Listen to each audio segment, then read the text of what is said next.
the common man has become the origin of a potential ruler.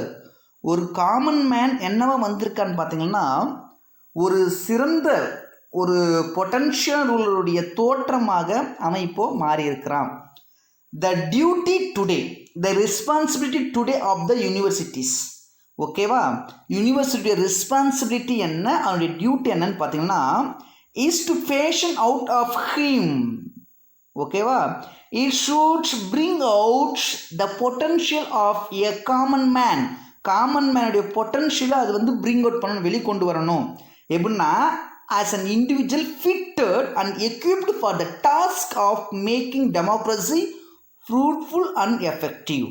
நம்மளுடைய டெமோக்ரஸியை ஒரு ஃப்ரூட்ஃபுல்லாகவும் எஃபெக்டிவாகவும் மாற்றக்கூடிய ஒரு அவனை தயார்படுத்தி அவனை சிறந்தவனாக மாற்றக்கூடிய ஒரு நல்ல வேலையாக யூனிவர்சிட்டி செய்யணும் அப்படின்னு சொல்கிறார்.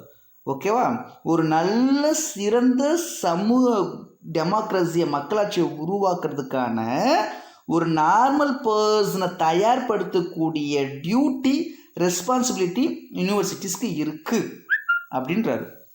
while addressing the University of Brussels யூனிவர்சிட்டியில் doctor S Radhakrishnan, former president, நம்மளுடைய ஃபார்மர் பிரசிடென்ட் ராதாகிருஷ்ணன் அந்த பிரசல்ஸ் யூனிவர்சிட்டியில் வந்து while speaking பேசும்போது he made the following statements.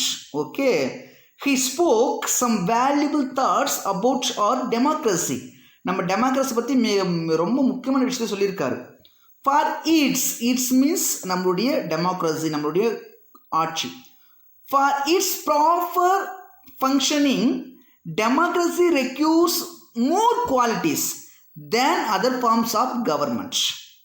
Okay, if a democracy performs well, ஒரு டெமோக்ரஸி நல்லா பெர்ஃபார்ம் பண்ணுது அப்படின்னா it needs a lot of qualities than other forms of கவர்மெண்ட்ஸில் இருக்கிற அந்த விஷயம் தவிர வெளியிலிருந்து மிக சிறந்த நிறைய குவாலிட்டிஸ் அதுக்கு தேவைப்படுது அப்படின்னு சொல்லி கவர்மெண்ட் மட்டும் வச்சுக்கிட்டு டெமோக்ரஸி வந்து ப்ராப்பர் வேலை ஃபங்க்ஷன் ஆகாதுன்ற விஷயத்தை டாக்டர் ராதாகிருஷ்ணன் கன்வே பண்ணியிருக்காரு.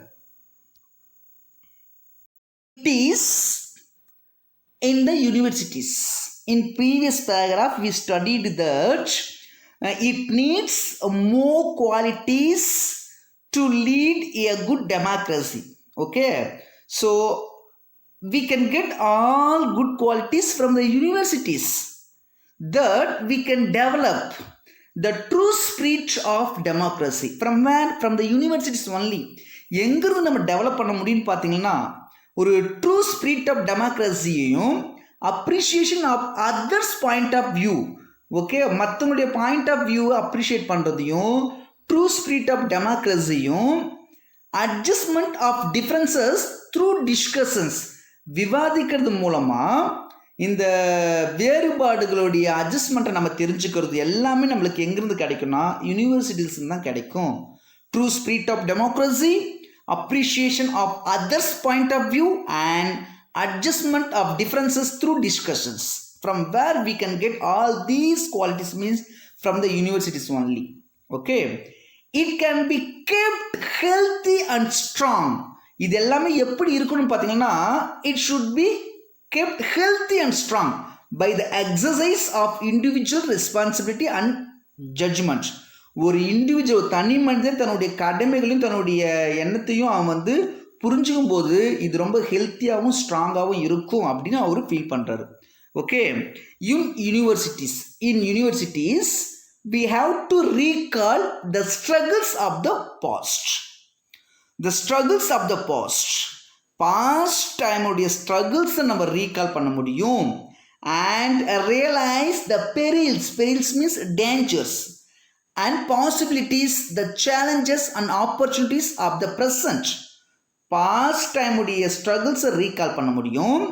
present timeல இருக்கிற opportunities என்ன, challenges என்ன, possibilities என்ன டேஞ்சர்ஸ் நம்மளுக்கு இருக்குன்றதை நம்மளால வந்து ரியலைஸ் பண்ண முடியும்.